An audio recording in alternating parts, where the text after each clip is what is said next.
Hello, வாங்க. நாங்கள் இன்றைக்கி நல்ல ஃப்ரெஷ்ஷாக வெள்ளாரை சாம்பல் செய்வோம்.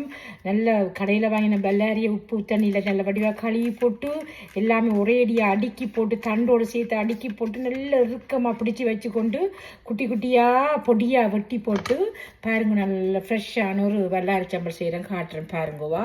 உங்களுக்கு சூப்பரான வெள்ளாரை சாம்பல். வெள்ளாரை நல்ல பொடியாக அரிஞ்ச வெள்ளாரை.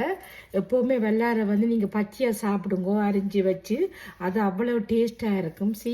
தண்டு கிண்டெல்லாம் சேர்த்து நீங்கள் அரைக்கணும். வெள்ளாரை, வெங்காயம், பச்சை மிளகாய் குண்டெல்லாம் அரிஞ்சு, சரியா? வெங்காயம், பச்சை மிளகாய், கொஞ்சம் தக்காளி பழம் எல்லாம் இதோடு சேர்த்து போட்டு போடைக்கே கையால் பிணையணும். கூட கையை சுத்தமாக கழுவி வச்சுருப்பீங்க, நான் சமைக்கிறேன்றபடியாக பிணைஞ்சி இப்படி போட்டுட்டு நான் கொஞ்சம் தேங்காய்ப்பூவும் போடுவேன் கையில்.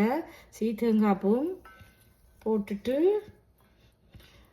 கையை அப்படி மெஸ்ஸாக்குறேன். தேசிக்காப்புளி கொஞ்சம்.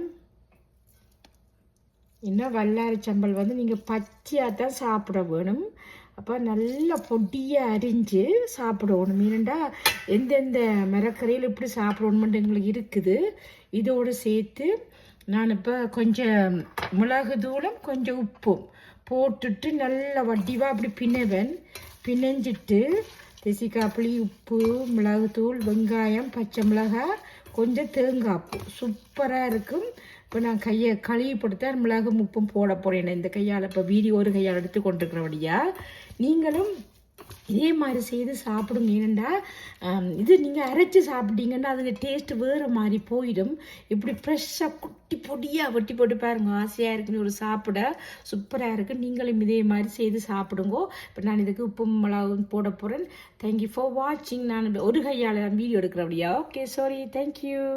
இப்போ கையை கழுவி போட்டு மிளகுத்தூள் கட்டாயம் தேவை. மிளகுத்தூளும் கொஞ்சம் உப்பு, சரியா? உங்களுக்கு டேஸ்ட்டு கேட்டு உப்பும் போட்டு திருப்பி நான் கையால் பிணைஞ்சு போட்டு என்ன முதல் என் கை எல்லாம் பிணைஞ்சு வடிவில்லாமல் இருந்தது. அதான் இப்போ உங்களுக்கு காட்டுறேன். சூப்பரான வெள்ளாரை சம்பல் ரெடி. நீங்களும் இதே மாதிரி செய்து ஃப்ரெஷ்ஷாக சாப்பிடுங்கோ. தேங்க்யூ ஃபார் வாட்சிங்.